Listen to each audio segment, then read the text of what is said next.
ಆತ್ಮೀಯ H16 news ಅರ್ಥಾತ್ ಹೇ ಸಿದ್ದರಾಮಯ್ಯಗೆ ಸ್ವಾಗತ. ನಾನು ನಿಮ್ಮ MI ಅಥವಾ ಮಲ್ಲಪ್ಪ ಜೋತ್ ಅವರ ಆತ್ಮೀಯರೇ.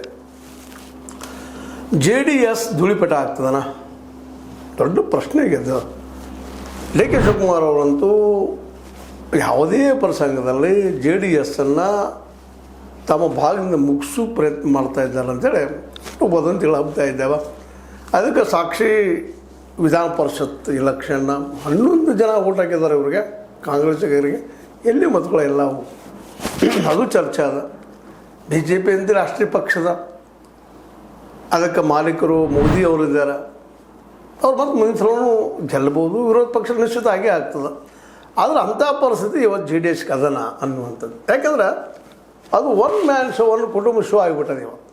ಹೆಂಗೆ ಮಮತಾ ಅವರು ಸೋತ ತಕ್ಷಣ ವೆಸ್ಟ್ ಬೆಂಗಾಲ್ದಲ್ಲೇ ಅತಂತ್ರ ಆಗಿಬಿಟ್ರು. ಯಾಕಂದ್ರೆ ನಂತರ ಮತ್ತೊಬ್ಬ ನಾಯಕನ ಬೆಳೆಸಲೇ ಇಲ್ಲ. ಬೆಳೆಸಿದ್ರ ಸುವೇಂದು ಅಧಿಕಾರಿ ಬೆಳೆಸಬೇಕಾಗಿತ್ತು, ಬೆಳೆಸಲಿಲ್ಲ. ಸುವೇಂದು ಅಧಿಕಾರಿ ತುಳಿದಕ್ಕೆ ಪ್ರಯತ್ನ ಮಾಡಿದಾಗ BJP ಹೋಗಿಬಿಟ್ರು. ಅಲ್ಲಿ ಮತ್ತೊಬ್ಬ ನಾಯಕ ಬೆಳೀಲಿಲ್ಲ. ಅಭಿಜಿತ್ ಬ್ಯಾನರ್ಜಿನ ಬಿಟ್ಟರೆ ಮತ್ತೆ ಯಾರು ಬೆಳೀಲಿಲ್ಲ. ಅದನ್ನು ಕಲ್ಯಾಣ್ ಬ್ಯಾನರ್ಜಿ ಅವರು ಹೇಳಿದರು, ಯಾರನ್ನೂ ಬೆಳೆಸಲ್ಲ, ಅವ್ರಿಗೆ ಕೊಟ್ಟರೆವ ನೀವು ಅಂತೇಳಿ. ಇವತ್ತು ಅದ್ರ ಪರಿಸ್ಥಿತಿ ಏನಾಗ್ಯದ? ಅದೇ ಪರಿಸ್ಥಿತಿ ಇವತ್ತು ಕರ್ನಾಟಕದಲ್ಲೇ JDS-ದಾಗ್ಯದ. ಸ್ವತಂತ್ರವಾದ ಮೀಡಿಯಾಗೆ ಬೇಕಾಗಿರುವುದು ಸ್ವತಂತ್ರ ಧ್ವನಿ. ಆ ಸ್ವತಂತ್ರ ಧ್ವನಿ ಉಳಿಸಲು ನೀವು ಮಾಡಬೇಕಾದದ್ದು ಇಷ್ಟೇ. ಅದೇನಪ್ಪಾ ಅಂತಂತಂದ್ರೆ ನಿಮ್ಮ ಕೈಲಾದಷ್ಟು ಸಹಾಯ ಈ ಚಾನಲ್ಗೆ ಮಾಡಿ ಹಾಗೂ ನಿಮ್ಮ ಧ್ವನಿಯನ್ನು ಕಾಪಾಡಿಕೊಳ್ಳಿ. ಇಲ್ಲಿ ಮತ್ತು ಅವ್ರಿಗೆ ಬೆಳಿಗ್ಗೆ ಒಡ್ಲೇ ಇಲ್ಲ. ನಿಜವಾಗಿಯೂ ಸಿದ್ದರಾಮಯ್ಯನ ಉಳಿಸ್ಕೊಂಡು ಹೋಗಿದ್ರೆ, ಸಿದ್ದರಾಮಯ್ಯ ಮುಖ್ಯಮಂತ್ರಿಗೆ ಕೊಟ್ಟಿದ್ರೆ ಇವತ್ತು ಈ ಪರಿಸ್ಥಿತಿ ಅದಕ್ಕೆ ಬರ್ತಾ ಇತ್ತಾ ಅನ್ನೋದು ದೊಡ್ಡ ಪ್ರಶ್ನೆ ಇಲ್ಲ. ಒಬ್ಬರಲ್ಲ ಸಿದ್ದರಾಮಯ್ಯ ಅನೇಕನ ಹೊರಗೆ ಹಾಕಿದರು. ಲಿಸ್ಟ್ ಅದು ದೊಡ್ಡ ಉದ್ದ ಲಿಸ್ಟ್ ಅದು. ಅದಿರಲಿ, ಈಗ ಉಳಿತದನ ಪರಿಷತ್ ಚುನಾವಣೆ ಒಂದು 14 ಜನ 17 ಜನರಲ್ಲಿ 4 ಜನ ಕಾಂಗ್ರೆಸ್ಗೆ ಹಾಕಿಬಿಟ್ಟಿದ್ದಾರೆ. 14 ಉಳಿದಿದ್ದಾರೆ. 14 ಮಂದಿಲಿ ಈಗ ಅದನ್ನು 10-11 ಜನರನ್ನು ಕೇವಲ ರೇವಣ್ಣವ್ರನ್ನ ಇನ್ನೊಬ್ಬರನ್ನ ಬಿಟ್ಟು ಬಾಲಕೃಷ್ಣವ್ರನ್ನ ಬಿಟ್ಟರೆ ಉಳಿದವ್ರನ್ನೆಲ್ಲರನ್ನೂ ಸೆಳ್ಕೊಳ್ಳೋ ಪ್ರಯತ್ನವನ್ನು ಕಾಂಗ್ರೆಸ್ ಮಾಡ್ತಾಯಿದೆ. ಅಧಿಕಾರದಲ್ಲಿ ದುಡ್ಡದು ಎಲ್ಲ ಅದ. ಮತ್ತು BJPಗೆ ಕಾಂಗ್ರೆಸ್ ಈ ವಿಷಯದಲ್ಲಿ ಭಿನ್ನಿಲ್ಲ. BJPಗೂ ಅದು ಒಳಗೆ ಹೋಗೋದು ಸಾಕಾಗಿದೆ. ಯಾಕಂದ್ರೆ 2 ಪಟ್ಟಿ ಆಗಿಬಿಡ್ತಾವ, ಅದು ಹೋಗಲಿ ಅನ್ನುವಂಥದ್ದು. ಈಗಾಗಲೇ ರಾಷ್ಟ್ರ ಮಟ್ಟದಲ್ಲೇ BJP ಪ್ರಾದೇಶಿಕ ಪಕ್ಷಗಳನ್ನೆಲ್ಲ ಹನನ ಮಾಡ್ಲಿಕ್ಕತ್ತದ, ಮಣ್ಣು ಕೊಡ್ಲಿಕ್ಕತ್ತದ. ಅದಕ್ಕೆ JDS ಇರಬೇಕಂತ ಏನಿಲ್ಲ. ಹೌದು, ಚೆನ್ನಾಗಿ ಆಗ್ತದೆ, ಇನ್ನಷ್ಟು ನಮ್ಮದಲ್ಲಿ ರಾಜತ್ವ ಮಾಡೋಕ್ಕೆ ಸಾಧ್ಯ ಅದ ಅನ್ನೋಂಥ ವಿಚಾರಧಾರೆ ಜನ. ಹೀಗಾಗಿ ಇವತ್ತು ಕುಮಾರಸ್ವಾಮಿಗಳಿಗೆ ಮತ್ತು ನಮ್ಮ ದೇವೇಗೌಡರಿಗೆ ದೊಡ್ಡ ಆಪತ್ತು ಬಂದು ನಿಂತುಬಿಟ್ಟದೆ. ಇವತ್ತು ಏನು ಮಾಡೋದು ಅಂತೇಳಿ ಇಂಥ ಸಂದರ್ಭದಲ್ಲೇ ಅನೇಕ ರೀತಿ ಸಲಹೆ ಕೊಡ್ತಾ ಇರ್ತಾರೆ.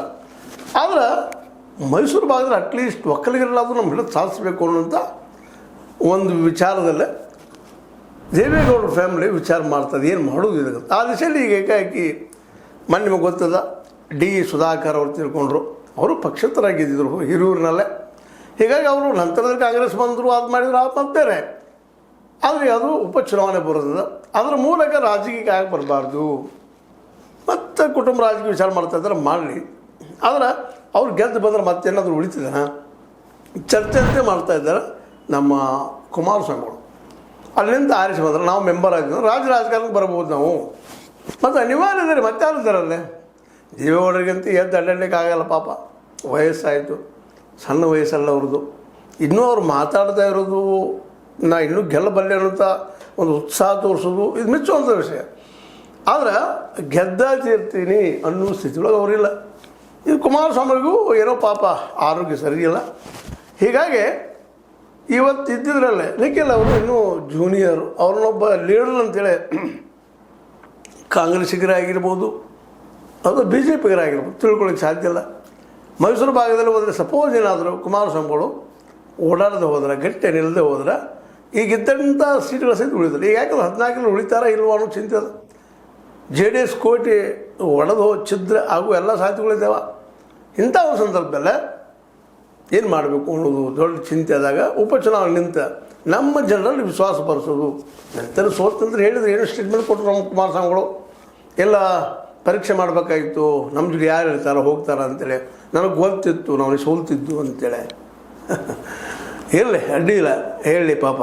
ಆದರೆ ವಸ್ತುಸ್ಥಿತಿ ಹಂಗಿಲ್ಲ, ಅವ್ರು ಅಂದ್ಕೊಂಡಂಗಿಲ್ಲ. ಪಾಪ ತಮ್ಮಂತ ಏನೋ ಮುಚ್ಕೊಳ್ಳಿ ಪ್ರಯತ್ನ ಮಾಡ್ತಾ ಇದ್ದಾರೋ. ಆದರೆ ಈಗ 14 ಜನ ಉಳಿತಾರೇನು ಅನ್ನುವಂಥದ್ದು ಇವತ್ತು ದೊಡ್ಡ ಪ್ರಶ್ನೆ ಆಗಿಬಿಟ್ಟು. ಅದು ಈ ಪ್ರಶ್ನೆಗೆ ಉತ್ತರ ಕಾಲ ಹೇಳ್ಬೇಕು ಅದಕ್ಕೆ. ಇವತ್ತು ಕುಮಾರಸ್ವಾಮಿಗಳು ಅದನ್ನು ಉಳಿಸ್ಕೊಳ್ಳೋ ಸಲುವಾಗಿ ಕೇಂದ್ರದಲ್ಲಿ ಮಿನಿಸ್ಟರ್ ಇದ್ದಾರೆ. ಆ ಕಾರಣಕ್ಕೆ ಒಂದಿಷ್ಟು ಬಿ ಜೆ ಪಿನ ಜೊತೆಗಿದೆ. ಈ ಸಂದರ್ಭದಲ್ಲೇ ನಮ್ಮ ದೇವೇಗೌಡರಿಗೂ ರಾಜ್ಯಸಭಾ ಸದಸ್ಯರುಗಳನ್ನೆಲ್ಲ ಬಿ ಜೆ ಪಿ ಏನೋ ಸೇರಿಸಿ ಹೋಗೋದು ಬೀಳ್ತು. ಅವ್ರು ಪಾಪ ಆಶ್ಚರ್ಯ ಪಟ್ಟಿದ್ರು, ಇಳಿ ವಯಸ್ಸಿನಲ್ಲೇ ನಾನು ಆಗ್ಬೋದು ರಾಜ್ಯಸಭಾ ಸದಸ್ಯ ಅಂತೇಳಿ ಹೇಳ್ಕೊಳ್ಳಿಲ್ಲ ಅಷ್ಟ. ಯಾಕಂದರೆ ಇಲ್ಲಿ ಮಾನ ಮರ್ಯಾದೆ ಪ್ರಶ್ನೆ ಬರ್ತದೆ. ಪಾಪ ಒಳಗೆ ನುಂಗ್ಕೊಂಡ್ರು. ಅದನ್ನು ಕುಮಾರಸ್ವಾಮಿಗಳು ವಿಷಕಂಠನಂಗೆ ಒಳಗೆ ನುಂಗಿಬಿಟ್ರು. ಬಟ್ ಈಗ ವಿಧಾನ ಪರಿಷತ್ ಚುನಾವಣೆಯಲ್ಲಿ ಏನಾದರೂ ಈ ಬಿ ಜೆ ಪಿ ಓಟ್ ಬಂದಾವ ನಮಗಂತ ತಿಳ್ಕೊಂಡ್ರು. ಅವೇನು ಬರಲಿಲ್ಲ. ಅವು ಸಹಿತ ಓಂ ನಮಃ ಶಿವಾಯ ಮತ್ತು ನಾವು ಹೋಗಿಬಿಟ್ರು ನಮ್ಮ ಡಿ ಕೆ ಶಿ ಅವರಿಗೆ. ಹೀಗಾಗಿ ಇವತ್ತು ಏನು ಮಾಡಬೇಕು ಅಂತ ಎರಡೂ ಪಕ್ಷಗಳು ತೊಂದರೆ ಅದ. ಆದರೆ ಬಿ ಜೆ ಪಿಗೆ ಒಂದಿಷ್ಟು ಅವಕಾಶ ಇದ್ದಿದ್ದಾವೆ. ಆದರೆ ಇಲ್ಲಿ ಜೆ ಡಿ ಎಸ್ಗೆ ಅವಕಾಶ ಇಲ್ಲ. There is no any way.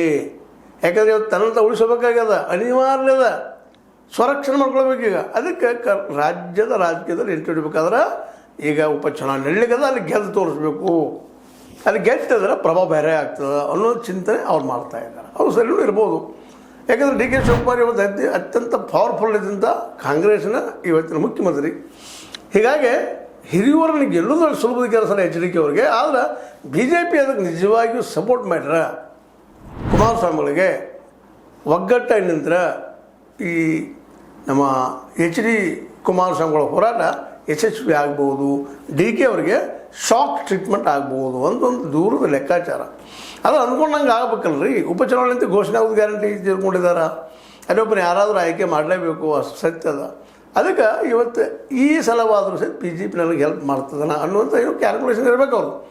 ಮತ್ತು ಈಗಲೂ ಸಹಿತ ಅವ್ರು ಸಪೋರ್ಟ್ ಮಾಡದೆ ಹೋದ್ರೆ ಮತ್ತು ಅವ್ರ ದೋಸ್ತಿ ಇಟ್ಕೊಂಡು ನಾವೇನು ಮಾಡೋದು?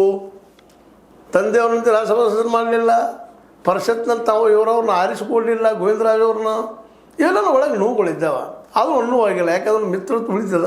ಯಾಕಂದ್ರೆ ಸ್ವತಃ ನಾವು ಇವತ್ತು ಎಮ್ ಎಲ್ ಎ ಸೀಟಿಗೆ ಫೈಟ್ ಮಾಡೋದ್ರಿಂದಾಗೆ ಬಿ ಜೆ ಪಿ ಸಪೋರ್ಟ್ ಮಾಡಬಹುದು ಅಂತ ಒಂದು ದೂರದ ಲೆಕ್ಕಾಚಾರ.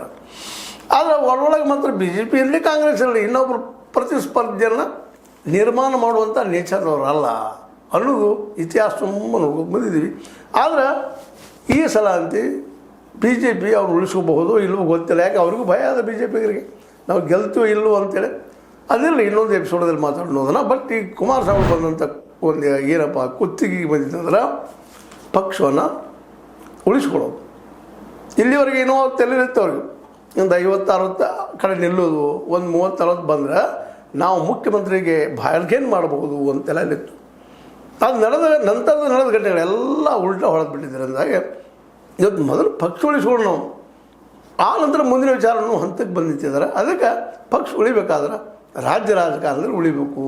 ಇವತ್ತು ಎಂ ಪಿ ಅದರ ಏನಿದ್ರು ಕೇಂದ್ರಕ್ಕೆ ಹೋಗುವಂಥದ್ದು, ಕೇಂದ್ರದಲ್ಲಿ ಇರೋದ್ರಿಂದ ರಾಜ್ಯಕ್ಕೆ ನಾವು ಬರಲಿಕ್ಕೆ ಸಾಧ್ಯ ಇಲ್ಲ.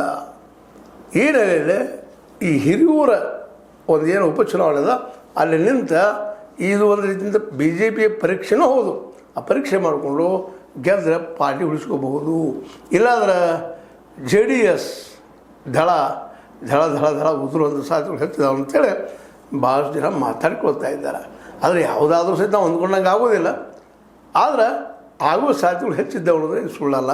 ಆ ವಿಷಯಲ್ಲೇ ಕುಮಾರಸ್ವಾಮಿಗಳು ಶತಾಯಗತಾಯ ಮಾಡಿ ಉಪಚುನಾವಣೆ ನಿಲ್ಲಲು ಪ್ರಯತ್ನ ಮಾಡೇ ಮಾಡ್ತಾರೆ. ಯಾಕಂದ್ರೆ ಅಲ್ಲಿ ಗೊತ್ತಾಗ್ತದೆ ಪಕ್ಷೇತರದ ಅದು ಕೇವಲ ಕಾಂಗ್ರೆಸ್ನ ಕ್ಷೇತ್ರವೂ ಅಲ್ಲ. ಆದರೆ ಡಿ ಸುಧಾಕರ್ ಅವ್ರ ಮಗನ ನಿಲ್ಲಿಸ್ಬೋದೇನೋ ಎಲೆಕ್ಷನ್ಗೆ ಕಾಂಗ್ರೆಸ್ ವತಿಯಿಂದ. ಅದು ಯಾಕಂದ್ರೆ ಸಿಂಪತಿ ಓಟ್ ಅವ್ರ ಪರ ಬರಲಿ ಅನ್ನೋ ಕಾರಣಕ್ಕಾಗಿ ಅಷ್ಟು ಸುಲಭವಾಗಿ ಡಿ ಕೆ ಅವ್ರು ಬಿಟ್ಟು ಕೊಡೋದಿಲ್ಲ. ಬಟ್ ಅವಕಾಶ ಮಾಡೋ ಪ್ರಯತ್ನವನ್ನು ಕುಮಾರಸ್ವಾಮಿಗಳು ಸಹಿತ ಬಿಡೋದಿಲ್ಲ. ಯಾಕಂದ್ರೆ ಅವರು ಜಿದ್ದಿದ್ದಾರೆ. ಅವರು ಡಿ ಕೆ ಶಿವಕುಮಾರ್ ಅವ್ರ ಹಂಗೆ ಪವರ್ಫುಲ್ ವ್ಯಕ್ತಿ ಇದ್ದಾರೆ. ನಾವು ಆಗ್ತಪ್ಪ. ಅದರಲ್ಲೂ ಮುಖ್ಯವಾಗಿ ಒಕ್ಕಲಿಗರಲ್ಲಿ ತಾವು ಅನ್ನುವಂಥ ಒಂದು ಏನು ಒಂದು ಪಟ್ಟ ಅದರ ಅದನ್ನು ಉಳಿಸ್ಕೊಳ್ಳೋ ಪ್ರಯತ್ನ ಮಾಡ್ತಾ ಇದ್ದಾರೆ. ಇದೊಂದು ರೀತಿಯಿಂದ ಡಿ ಕೆ ಶಿವಕುಮಾರ್ ಚಾಲೆಂಜ್ ಆದರೂ ಆಗ್ಬೋದು. ಇದರಲ್ಲಿ ಏನಾದರೂ ಕುಮಾರಸ್ವಾಮಿ ಗೆದ್ದರೆ 2022 ಒಂದಿಷ್ಟೇನೋ ನಾನು ಸಿ ಎಮ್ ಆಗಬೇಕು ಅನ್ನುವಂಥ ಡಿಮಾಂಡ್ ಮಾಡಿ ಒಂದು 40-50 ಸೀಟ್ಗರೆ ಟಿಕೆಟ್ ಸಿಗೋಂಗೆ ಮಾಡಿ ಅದರಲ್ಲಿ ಮ್ಯಾಕ್ಸಿಮಮ್ ಗೆಲ್ಲುವಂಥ ಪ್ರಯತ್ನ ಕುಮಾರಸ್ವಾಮಿ ಮಾಡಬಹುದು ಅಂತೇಳಿ. ಆದರೆ ಇದನ್ನೆಲ್ಲ ಮಾಡಿ ಹುಡುಕಿ ಬಿಡ್ತಾರೆ ಡಿ ಕೆ ಶಿವಕುಮಾರ್ ಅವರು. ಈಗಾಗಲೇ ಏನೋ ನಿಮ್ಗೆ ಗೊತ್ತ ಜೆ ಡಿ ಎಸ್ ಕೋಟಿನ ಹೊಡಿಬೇಕು ಅಂತೇಳಿ 14 ಮಂದಿಯಲ್ಲಿ ಹೆಚ್ಚು ಕಡಿಮೆ 12 ಮಂದಿ ಜೋಡಿ ಸಂಪರ್ಕ ಆಗಿದ್ದಾರೆ ಅಂತೇಳಿ ಮಾತುಗಳು ಕೇಳಿ ಬರ್ತಾ ಇದ್ದಾವೆ. ಅದು ನಿಜಾನೋ ಸುಳ್ಳು ಡಿ ಕೆ ಶಿ ಅವ್ರಿಗೆ ಗೊತ್ತು, ಆ ಸಂಪರ್ಕದಲ್ಲಿದ್ದವ್ರಿಗೆ ಗೊತ್ತು. ಅದ್ರ ಮಾತ್ರ ಜೋರಿದ್ದಾವೆ. ಯಾಕಂದ್ರೆ ಬೆಂಕಿಲ್ದ ಹೊಗೆ ಆಡೋದಿಲ್ಲ ಅನ್ನೋದು ನಿಮಗೆ ಗೊತ್ತು, ನಮಗೆ ಗೊತ್ತು ಅಂತ ಹೇಳ್ತಾ ಇದು ನಿಮ್ಮ ಲೈಕ್ ಆಗಿರ್ಬೋದು. ಲೈಕ್ ಮಾಡಿ, ಶೇರ್ ಮಾಡಿ, ಕಮೆಂಟ್ ಮಾಡಿ, ಜೊತೆ ಸಬ್ಸ್ಕ್ರೈಬ್ ನಿಲ್ಲಿಸ್ಬೋದು. 16 ನ್ಯೂಸ್ 16 ತರಗತಿ ವಂದನೆಗಳು. ಆತ್ಮೀಯ ಸಾರ್ವಜನಿಕರಲ್ಲಿ H16 ಅರ್ಥಾತ್ ಹೇ ಸೀತಾರಾಮದಿಂದ ಒಂದು ಮನವಿ. ಈ ಸಂಸ್ಥೆ ಭ್ರಷ್ಟಾಚಾರ, ಅನ್ಯಾಯ, ಅತ್ಯಾಚಾರಗಳಿಂದ ನೊಂದವರ ವೇದಿಕೆ. ಅನ್ಯಾಯಕೋರರ, ಭೂಗಳ್ಳರ, ನಶಾ ಸಾರಾಯಿ ಮಾಫಿಯಾಗಳ ವಿರುದ್ಧದ ಧ್ವನಿ. ರೈತರ, ಕೂಲಿಕಾರ, ಕಾರ್ಮಿಕರ, ಬಿದ್ದ ಸಮುದಾಯ ಜನರ ಧ್ವನಿ. ಬೆಂಬಲವಾಗಿ ನಿಂತು ತನುಮನ ಧನದ ಸಹಾಯಕ್ಕೆ ಸಾರ್ವಜನಿಕರಲ್ಲಿ ಕೋರಿಕೆ. ದಾನದ ಸಹಾಯ ನೀಡಿ ಸ್ವಾತಂತ್ರ್ಯ ಪತ್ರಿಕೋದ್ಯಮ ಉಳಿಸಿ ಬೆಳೆಸಿ. ವಂದನೆಗಳು. ತಮ್ಮನ್ನೇ ನಂಬಿರುವ ಮಲ್ಲಪ್ಪ ಇ ಜೋತಾವರ್. ಈ ಕೆಳಗಿನ QR ಸ್ಕ್ಯಾನ್ ಮಾಡಿ ಅಥವಾ ಈ ನಂಬರ್ ಅಂದರೆ 7411402405ಗೆ ಇಲ್ಲ 9686864852ಗೆ ನೀವು ಫೋನ್ಪೇ ಮಾಡಿ, ಪೇಟಿಎಮ್ ಮಾಡಿ ಅಥವಾ ಇನ್ನಾವುದೇ ಮಾಧ್ಯಮದಿಂದ ಗೂಗಲ್ ಮೂಲಕ ಸಹಾಯ ಮಾಡಿ ಈ ಪ್ರಾಮಾಣಿಕ ಪತ್ರಿಕೋದ್ಯಮವನ್ನು ಉಳಿಸಿ ಅಂತ ಮತ್ತೊಮ್ಮೆ ಮನವಿ. ವಂದನೆಗಳು.